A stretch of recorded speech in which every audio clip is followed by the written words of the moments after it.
Hello नमस्कार, मी प्रतिभा तुम्हा सर्वांचं स्वागत करते आपल्या चॅनेलवर। तर आजचा दिवस तुम्हाला खूप छान सुंदर जाऊन तुमच्या मनातले सर्व इच्छा पूर्ण होत। तर इथं संध्याकाळची वेळ झालेली आहे आणि आता मी भाकरी करत आहे। तर हे बघा, गॅस कणी एका बाजूचा लागत नव्हता, म्हणजे ज्यावेळी ते रिपेअरिंग करून आणलं ना एका बाजूचा व्यवस्थित लागायला लागला, पण ह्या बाजूचा कणी लागत नव्हता, बारीकच लागत होता। त्यामुळे भाकरी वगैरे कणी इकडे करायला पण येत नव्हतं किंवा फोडणी वगैरे पण टाकता येत नव्हती।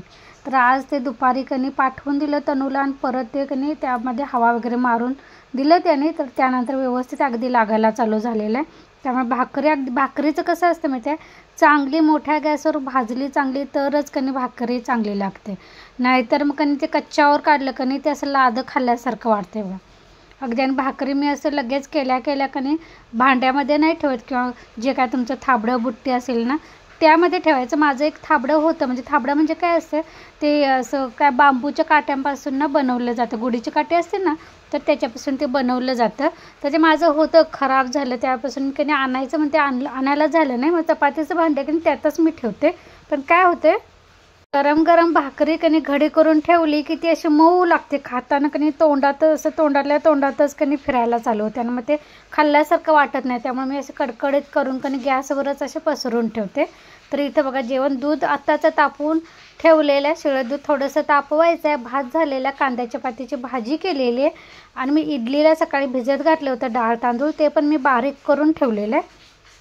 सगळ्यात शेवटी मी भाकरी करायला घेतलेल्या, म्हणजे कणी अजून ही बघा भांडी सगळी मिक्सरला ते डाळ वगैरे बारीक केलेलं, चहाचं वगैरे जेवण केलेलं, आता भाकरी ते केलेलं, ती भांडी पडलेली ती घासायची।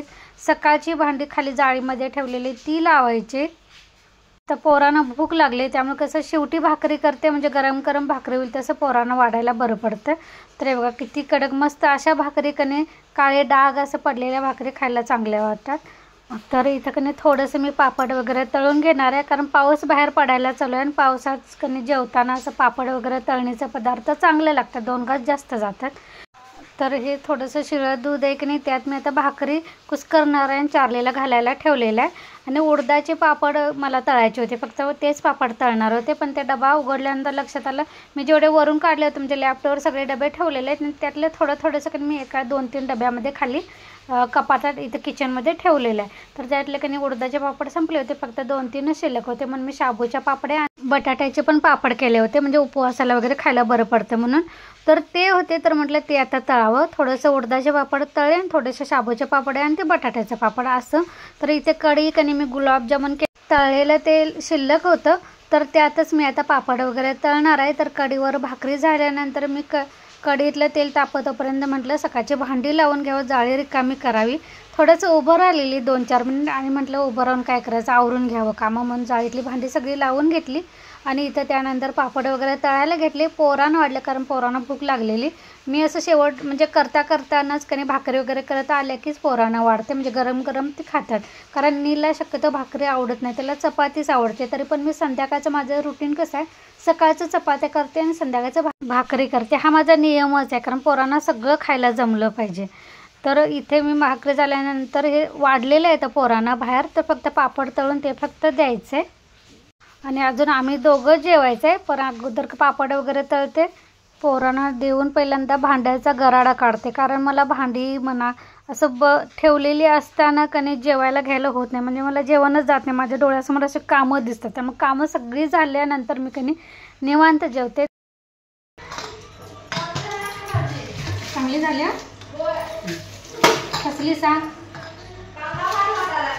हां तर खाली अगोदरच नको म्हटलं असतं।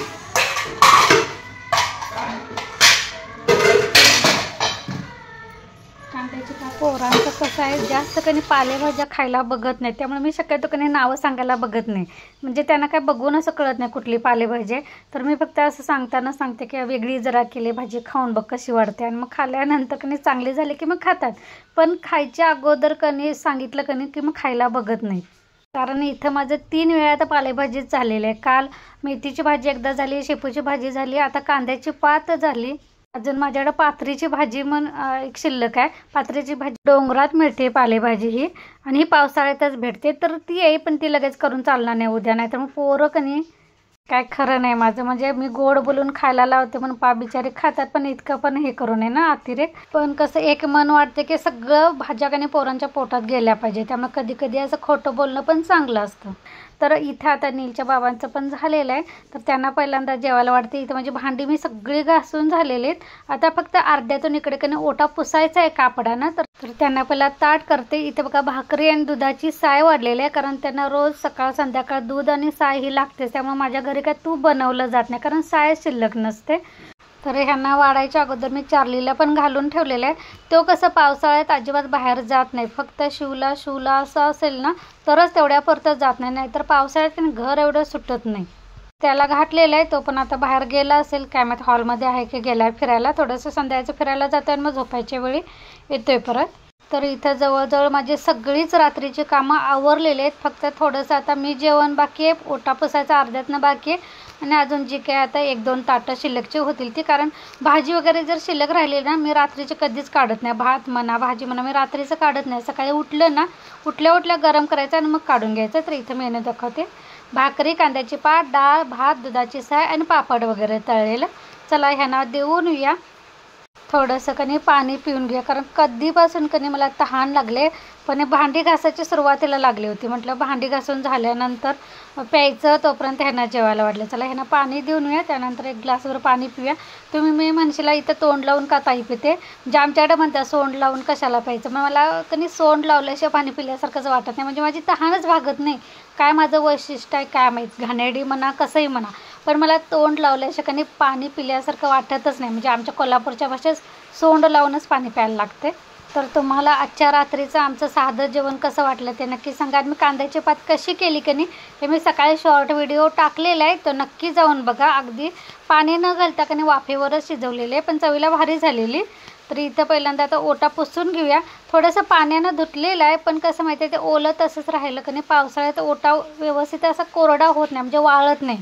त्यामुळे एकदा कापड फिरवलं की रात्रभर अगदी स्वच्छ होते आणि सकाळपर्यंत उठलं अगदी कोरडा क्लीन असं दिसतं. मग सकाळी पण काम करायला मला ताजंतवानं वाटतं. मग तसंच ओलसर असं थोडंसं जागी डाग असलं ना ते बरं वाटत नाही. त्यामुळे परत मी सगळी जेवणाची भांडी वगैरे काढली, ती सगळी पुसून घेतली आणि परत जिथल्या तिथं लावलीत. तर इथं भाकरी कधी पण थोडीशी अर्धी का असना चतकोर का असना जास्त करायची, म्हणजे जरी शिल्लक राहिली नसली तरी पण तुकडा का असना आपण ज्या भाकरीचा डबा असतो ना त्यात थोडासा शिल्लक ठेवायचा. म्हणजे त्यानं काय होते की आपल्या घरात सांजी राहते असं म्हणतात. म्हणजे आपण झोपल्यानंतर लक्ष्मी माता येते आणि थोडं का असना आपल्या घरात जेवण अन्न शिल्लक असावं असं म्हणतात. पूर्ण भांडी रिकामी कधीच करायची नाहीत. तर मी डब्यात सगळं भाकरी वगैरे घडी करून ठेवलेले आहे. चार्ली पण आहे बघा, तुम्हाला दिसलं असेल फिरून आला लगेच खाऊन झाल्यानंतर. तर आता हे कापड धुवून घेते आणि पहिल्यांदा फ्रेश होऊन येते, कारण मला काम आवरल्यानंतर तोंड हातपाय वगैरे धुतल्याशिवाय असं ताजंतवानं वाटत नाही, म्हणजे असं कंटाळ येतो. तर इथं भाकरी वगैरे पहिल्यांदा ठेवून देऊया, त्यानंतर आपण माझं फ्रेश होऊन येते आणि त्यानंतर आता जेवून घेऊया. ह्यासोबतच आता रात्रीचा व्लॉग पण मी इथंच बंद करते. तुम्हाला शेवटचं माझं ओट्यावरचं कसं आवरलं ते दाखवते. सगळं व्यवस्थित आता रात्रीची कामं झालेले आहेत. आता सकाळपर्यंत या किचनमध्ये काहीच काम नाही. मग सर्वांना माझा रात्रीचा व्लॉग जर आवडला असेल तर एक लाईक, शेअर आणि सबस्क्राईब करायला विसरू नका. चला, धन्यवाद.